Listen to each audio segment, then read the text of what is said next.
writing. And if you're writing romance, and they're representing horror, that just doesn't fit. So you have to make sure you get the right connection.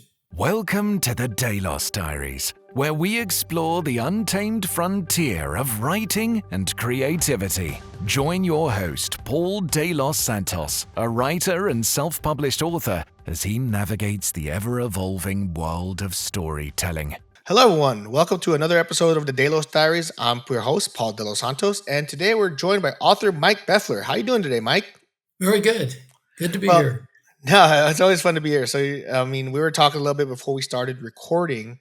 But I always ask, the first question I always lead off with is, what got you interested in writing? Because everyone's story is interesting to me. Yeah, it's interesting. I go to writers' conferences and mystery conferences where mystery authors and fans are there, and that's often a discussion point. And for me, I was not that good an English student in high school and college. I was a math type. But over a business career, I learned how to put a sentence together. And you might even say I learned a little bit about fiction writing because I used to write press releases. Oh, yeah. I know that feeling. And so what got me going, and I had this little experience, which was for my high school, we all made predictions of what we'd be doing in 25 years. And it was put in a time capsule.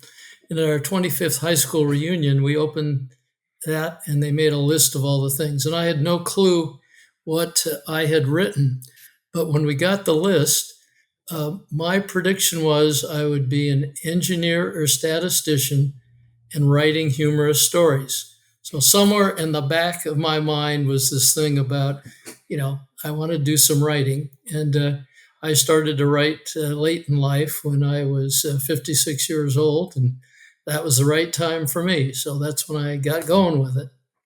Why do you think it took you so long to pursue the writing career? I think mainly, it was I was focused on my job, my family, and it was just something that was percolating there. And I think I finally got to the point where I said, I've had some life experiences that I can bring into play in writing. And one evening, I was at that time living in Boulder, Colorado. I was sitting in my easy chair in the living room, and I said, I want to retire into something creative. And I thought about painting because I'd done a little painting and writing. I said, well, I think I want to pursue writing. So that was the night I made the decision that I wanted to pursue writing. And living in Boulder, where the University of Colorado is, I'd learned that if you're 55 or older, you could take any course for free with the instructor's permission. So I took 2 semesters of fiction writing, and that's how I got started. And that was the right time, and I've been going strong since. You mentioned right time and right place. It seems to me that you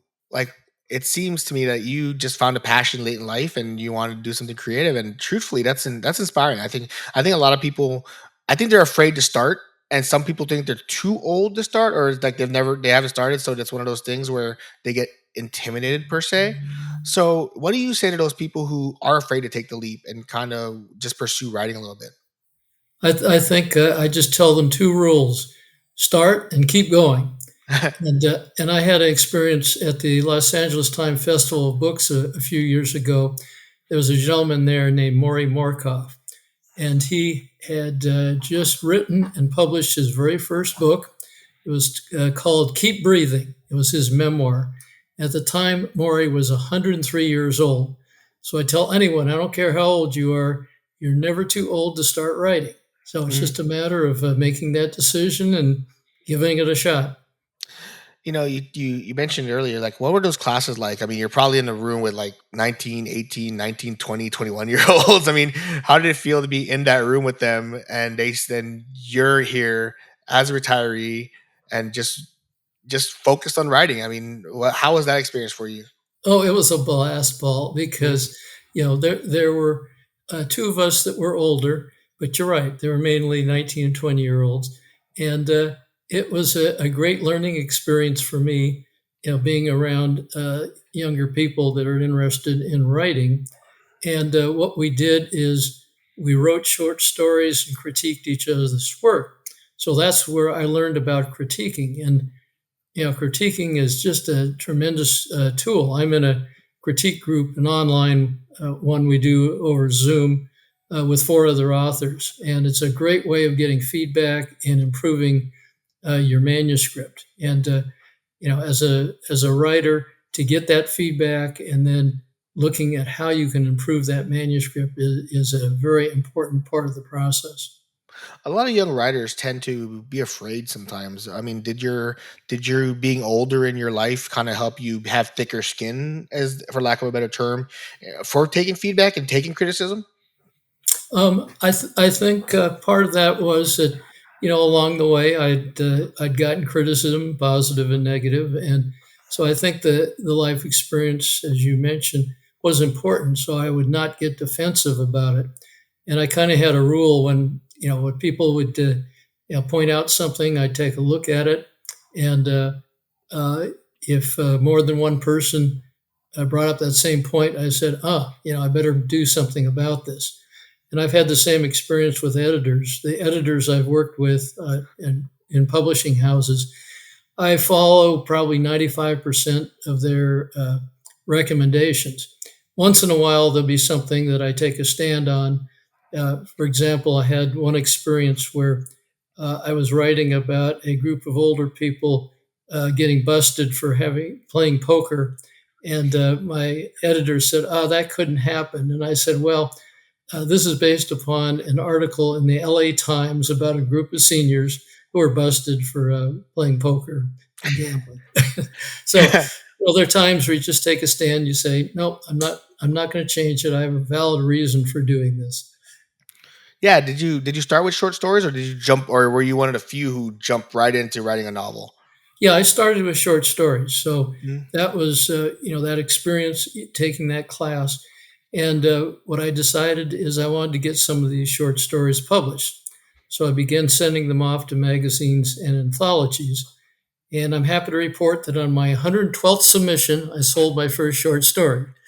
So one of the lessons is that you have to have resilience and stick to itness because things don't happen right away. But then after I had gotten that short story published, I bridged into novel length material, and I've had many more rejections along the way, and that just comes with the territory. So Mhm. I've I continue once in a while. I'll write a short story, but mainly I'm focused on novel length materials now. I think Stephen King would always put his rejections on a thumbtack, which became a nail, which became slowly bigger, and everything else. So it's just always interesting to me when people tell me about their rejection stories and are like, yours is 112, for example. Stephen King's probably countless times, and this is one of the most prolific writers of our time. How did you handle your first rejection, and what did you take from that lesson to kind of improve your writing? I think the thing that happened is that I got used to it. That the first one is oh no, they don't want it, and then what you find out is it's going to keep happening. So that's just what you deal with. So and as you mentioned, I think you get some pride in saying, "Wow, I've collected a bunch of rejections. That means that I'm in the fray now."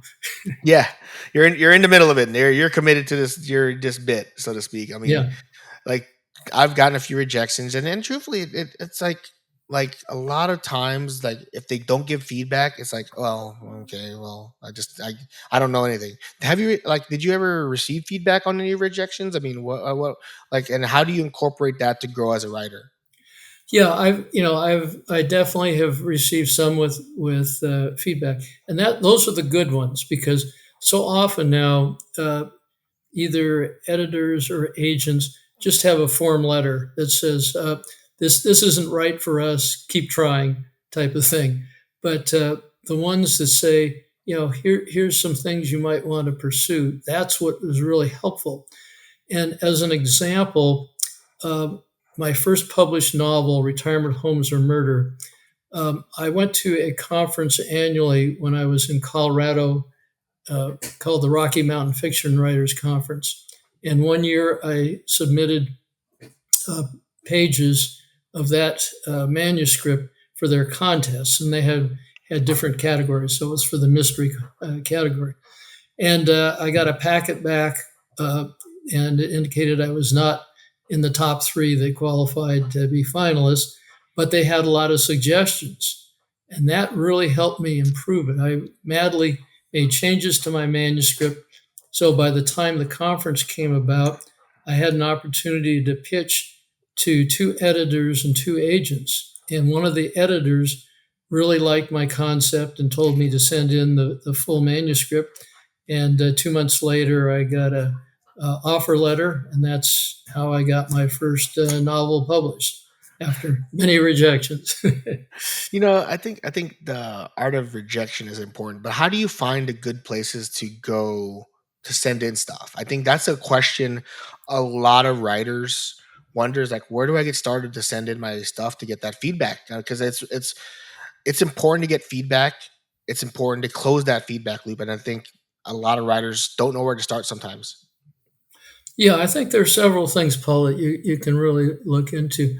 One is going to writers' conferences and genre conferences. As a mystery writer, as I mentioned, I go to mystery conferences, and it's a way of tuning your skill set, but also talking to other people and their experiences, and meeting some agents and editors because like in my case, I had a lot of rejections where I'd sent in a query letter, and those pretty much get tossed aside. It's much better if you have a personal contact. And at these conferences, there are opportunities to give pitches to agents and editors. And that's a much more effective way of doing it than just sending in a query letter. So I really Mhm. recommend finding those types of conferences for the genre you're writing, and also going to writers' conferences because they often have editors and agents at those as well that you can meet in person. And the personal contact is so much more important and effective than just a query letter.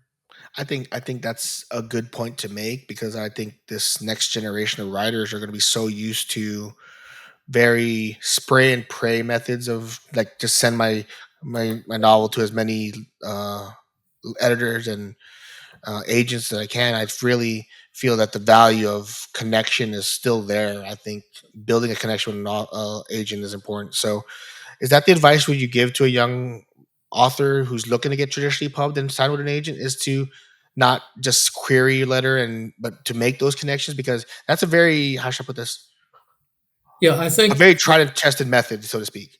Yeah, that's important. The other thing is to research the agents or editors.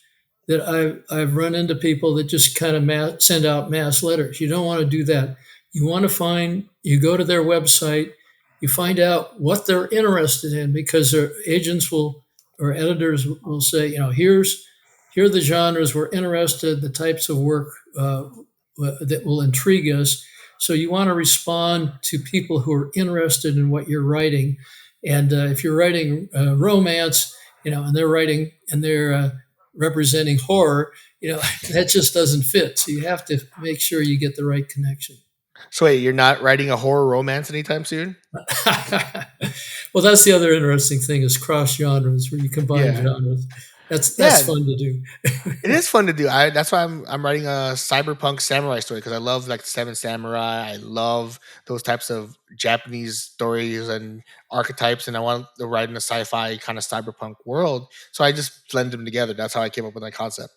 Yeah. But for you, it's a very interesting way you came up with your ideas. I mean, retirement home mysteries. I mean, tell me about that process and just coming up with that, not necessarily a genre blend, but just the concept of just writing about older age um, characters. Well, what got started is that my mom and stepdad moved into a retirement home, a Yeah. and in Hawaii, where I grew up. And I had an experience of spending some time in that retirement community to help them get acclimatized. Stayed in an apartment there, so I was kind of like a resident for a while, for a week. And I went to all the meals, the concerts, the picnics, and I got a feel for what that environment is like. And I was very intrigued by the residents that I met. And there were basically two classes of people. There were those who were very active and involved, and they were organizing things and going to the activities. And there were some that were just pretty much keeping to themselves. And the ones that were very engaged were the ones that were having a good life and enjoying that particular environment. And so it really triggered in me, this is an interesting environment to write about. And these people that have good senses of humor, they're very active. And, at the time I was, in my late 50s, early 60s, and I was starting to, you know, figure out more about what I'd be writing. And this looked like it would be a very fruitful thing to do because I would be becoming a retired person shortly, and I could see that this was one of the living options that people had. So that triggered the first book, Retirement Homes or Murder, because I basically based it upon this retirement home my folks were in, and fictionalized the story around it, and it was just a fun thing to do. And I also wanted to show a balanced view of the aging process. There are all the negative things. You know, our joints don't work as well. We don't have the mobility. Our memories may not be as good as they used to be, but we can have a lot of fun and be very active as well. So that's what I attempted to put into the work itself, was that balanced perspective on the aging process. And I also thought that, I didn't see a lot of older characters in mystery novels.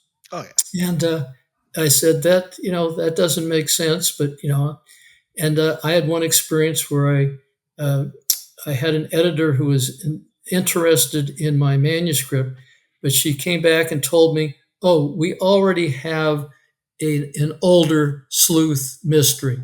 And I said to myself, "What? You don't want to have two or three?" Because in the mystery genre, there's a subgenre called cozies, and they're just gobs of cozies, and the publishers publish lots of them. But for some reason, this publisher felt they only needed to have one senior sleuth. But since then, I think that's opened up, and we've seen a lot of television too featuring older characters. So that, I think, is a positive trend.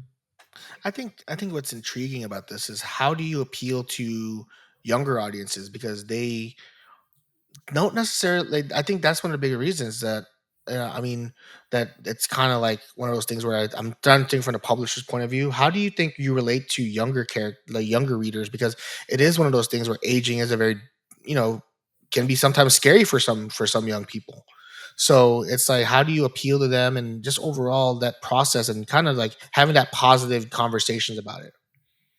Well, I think part of it is that I also like blending in different age characters in my mysteries.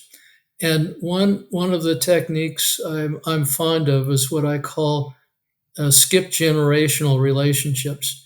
In Mhm. my initial Paul Jacobson Geeserlet mystery series, Paul's in his mid 80s, and he has a granddaughter, Jennifer, who's 12 and 13 years old in the 6 book series. And they have a great relationship. They like telling each other politically incorrect geezer jokes, and much to the horror of Jennifer's mother, who's Paul's daughter in law. So, that type of thing where the younger characters play a role. And it's not just stories about older people, but it's about younger people interacting with older people. And I think that's a lesson there. And for me personally, right now we have a 9-year old grandson that we see just about every weekday because and we've taken care of him since he was born because childcare is expensive, and it's a Hmm. win-win for us having him to do things with, and his parents having free childcare. So those are the types of things you learn along the way, and I put some of those things into the stories.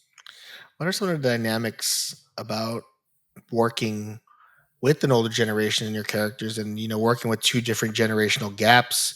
Like, what are some of the dynamics that you feel allow you to be creative in a traditional mystery sense? Like, you have your traditional mysteries, but what makes yours unique in a sense with the generational things? Well, I think there's something I've learned along the way too, which is as we get older, again, we may not have the tuning of skills. Like I've always played racket sports, and I can't run anymore, but I can walk fast for playing pickleball, and you know, uh, we also, as we get older, we have those life experiences that we can share and use. So, that gives me a wealth of material that I can write about. And I think it's just important to view that as you get older, in some cultures, older people are revered. They are the wisdom for the tribe or the city or the town or whatever it is. And as we get older, we have that wisdom that we can share with others. And I mentored a middle school student when I was in Colorado. It was fun to do. Gave him some experience about the writing process, and those are things that we can give back as well as being engaged in the writing process. You know, there's a natural complexity that comes with being a senior character. I think, with all the challenges that, you're facing. So having this dynamic characters in your novel sounds like it's a very important part of it, given the complexities that come with aging and being an older adult. So how do you properly weave those into the tale to make sure that there is growth? Because a lot of people will guess like, oh, you can't, like the saying go, you can't teach an old dog new tricks. So I mean, it's one of those questions I have is like, how do you make the lesson relatable to most audiences? Well, I think we start a little bit with the history of mysteries. Mhm. That if you look at Agatha Christie and Miss Marple, here was an older woman. In the stories, people kind of write her off, but she's very clever, and she solves mysteries. So that character that can use those life skills. In my Paul Jacobson Giezerlet mystery series, he has short-term memory loss, so he can't remember the day before, but he becomes an amateur sleuth. So he's got this drawback, but he undertakes something new that he'd never done before, which is to investigate uh, a mystery. And he often gets caught up in it where he's accused of doing it, which is often what happens with amateur sleuth mysteries. They have to, Mhm. you know, find ways to prove that they're not the person who committed the crime. So that balancing act is as I feel, a very important part of that aspect. What has been the feedback been from older adults who read your novels? Excuse me, I didn't catch it. What has the feedback been for older adults who have read your novels?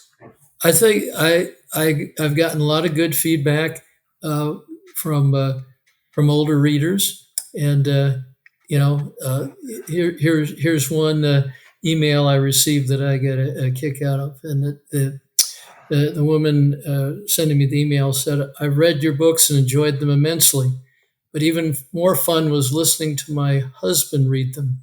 He snorted, guffawed, and chuckled the way through it, and the idea of Giezerlit tickled the bejabbers out of him." So, and I put humor into my stories. So, Mhm.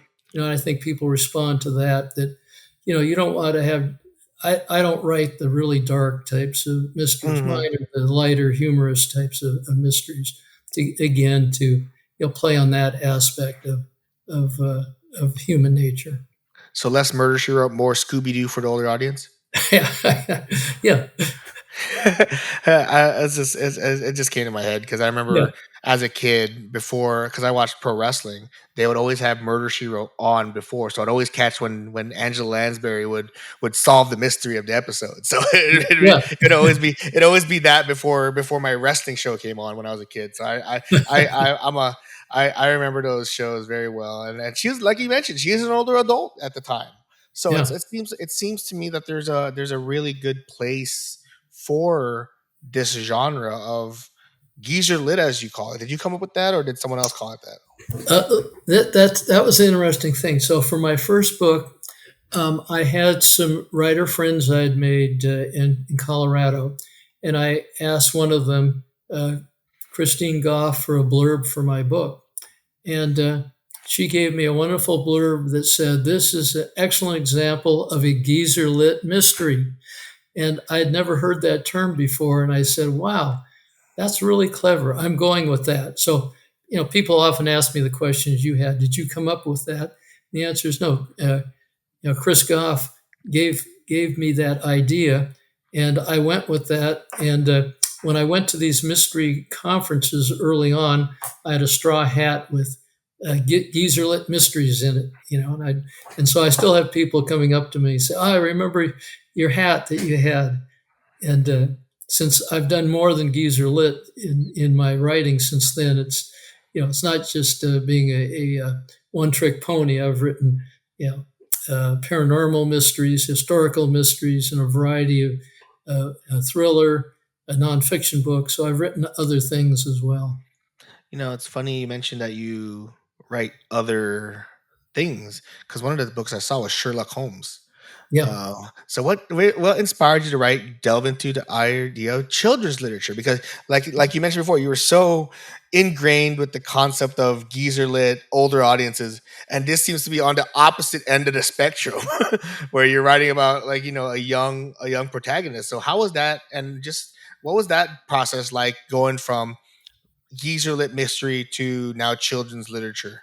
Oh, that was a lot of fun. So, I mean, as I mentioned, I'd already had the experience of putting younger characters into the mix with the older characters.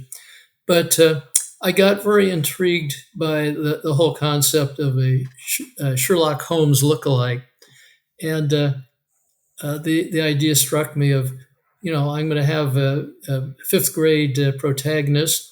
So I came up with the idea for this kid named Sherman Holmes, who's a detective, and he's like Sherlock Holmes. He's very bright. He deduces things. He studies things. Uh, Sherlock Holmes has a little problem with an addiction, and Sherman is addicted to chocolate. So I do things at the kid level, and the narrator of the story uh, it is uh, a young lady that whose last name is Watson. So she Naturally. becomes the assistant to that, and she comes up with the nickname for him of Sherlock because when he solves a mystery, he doesn't always get it quite right, and he's kind of lucky, and so she gives him that nickname, and so he becomes Sherlock Holmes, and he's always solving mysteries in his town. So they're at a different level. They're a lost cat, someone stealing a garden gnome, things like this. Mhm. There's not bodies and things that you have in the more adult type of mystery. So it was fun to figure out what are some minor crimes that you can investigate and have a Sherlock Holmes type of character who's a fifth grader. Yeah, and I think that's an interesting take on a retelling, so to speak, of a very popular name in mystery. I think that's an interesting way to go about it. But did you have any differences or in terms of like the planning process because you're going from senior lit, like I mentioned, senior lit to a fifth grader. So was there any differences? Like how was your research process? I'm trying to ask on that. Like what did you do to kind of get into the mindset of a fifth grader?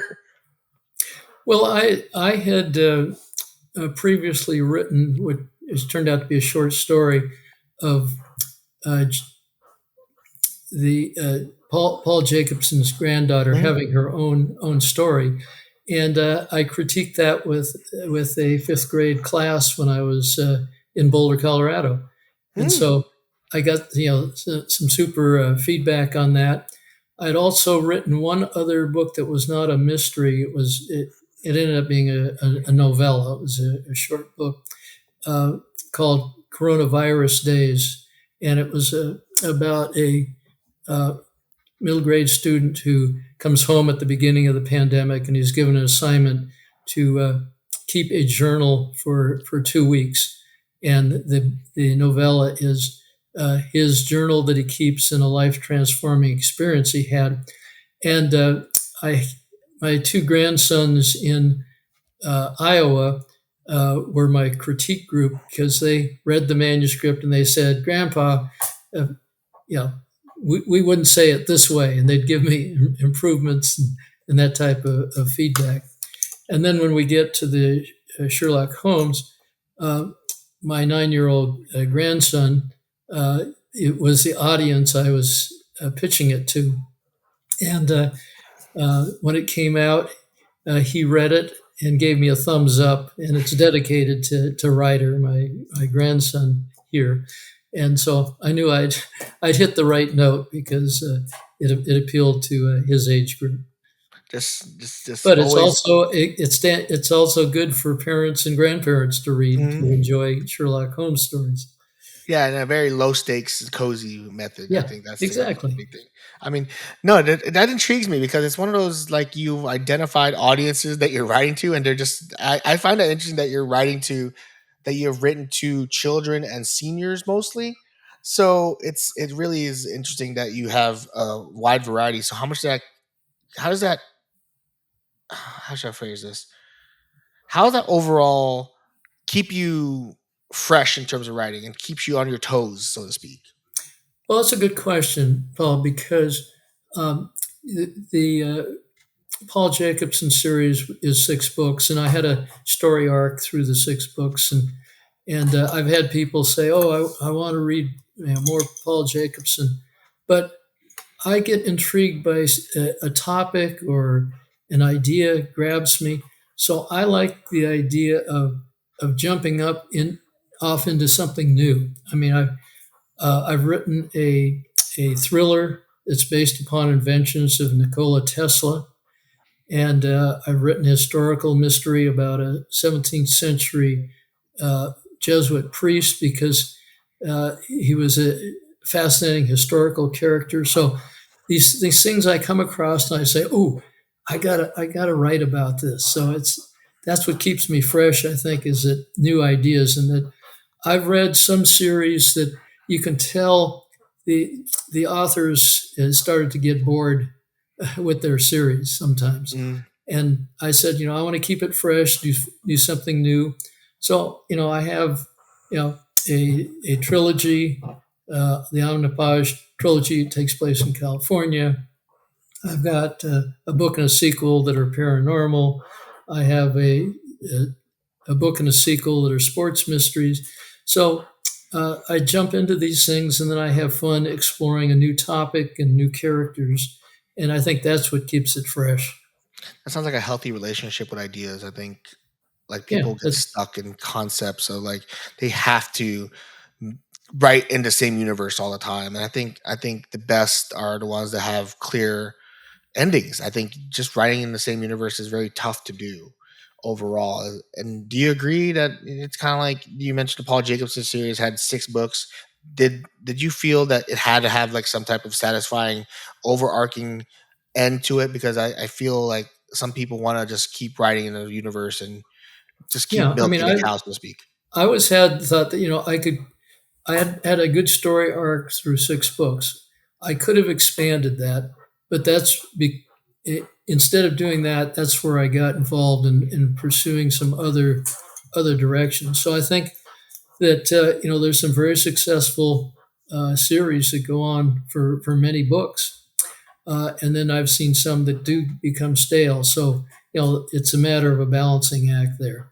So personally, I've enjoyed jumping into a lot of different things and trying them out. What are some of the things you've tried out in your like experimental stuff in terms of writing? Like, do you like you mentioned you wrote paranormal? Like, how does that differ from the traditional cozy mysteries that you're used to writing?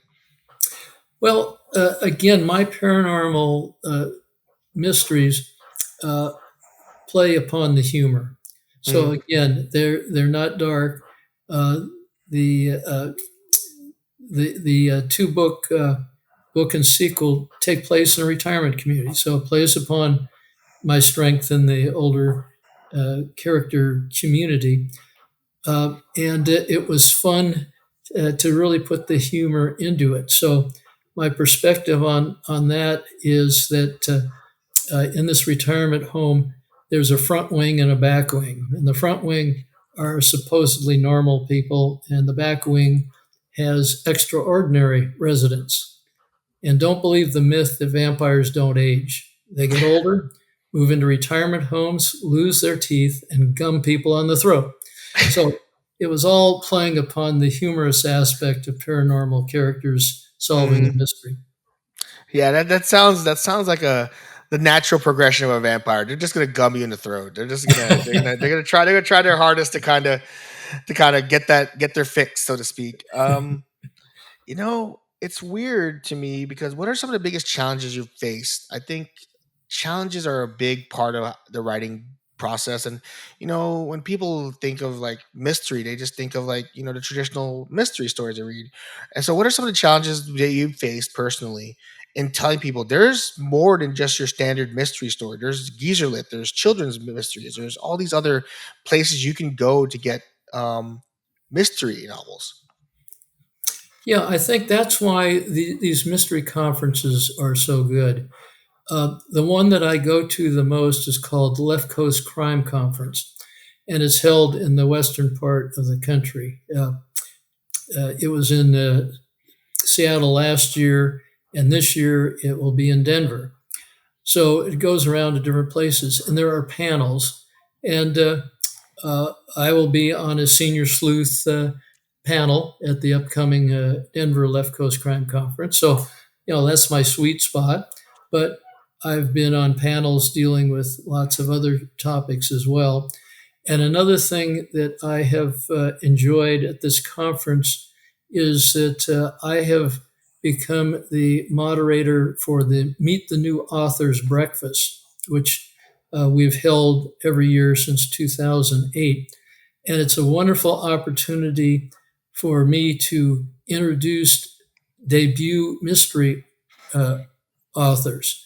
And it's a lot of fun to meet these people and to watch their careers unfold.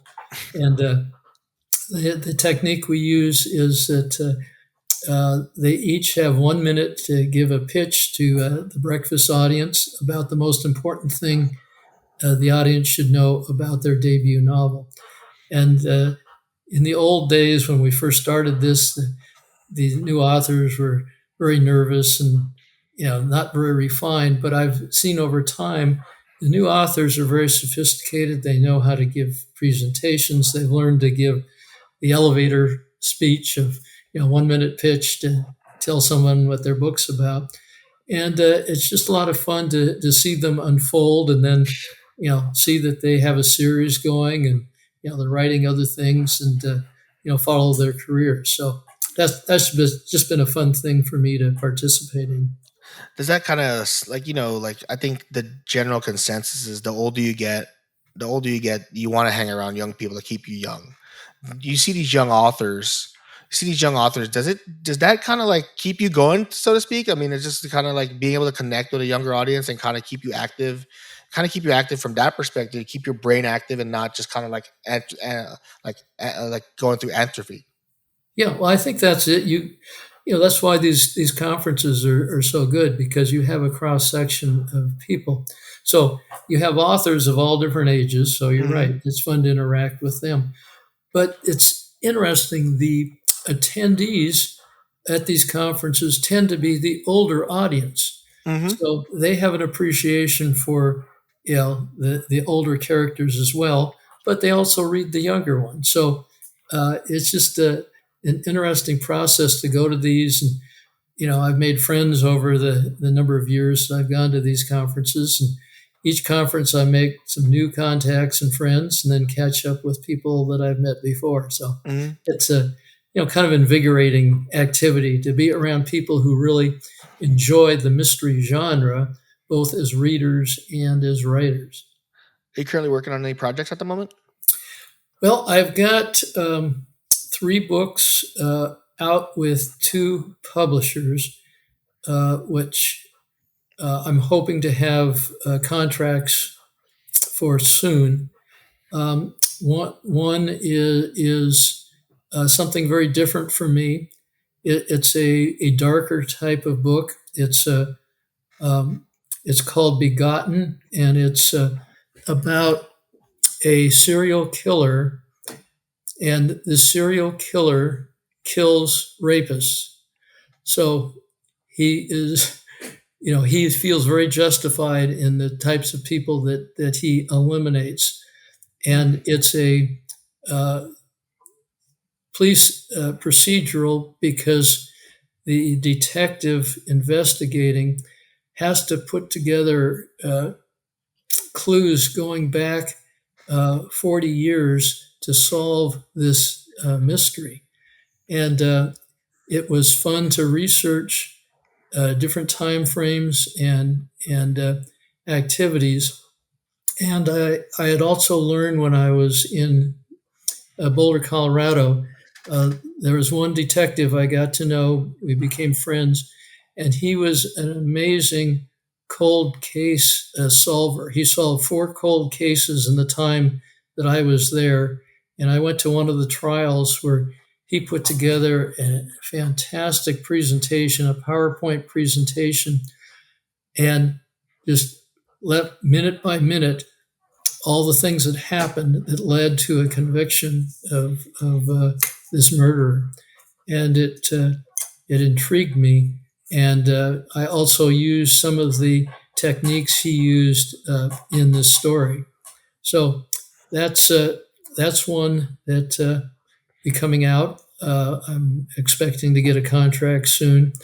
And then also the second book in the Sherlock Holmes fifth grade Sherlock Holmes Mhm. lookalike will be coming out.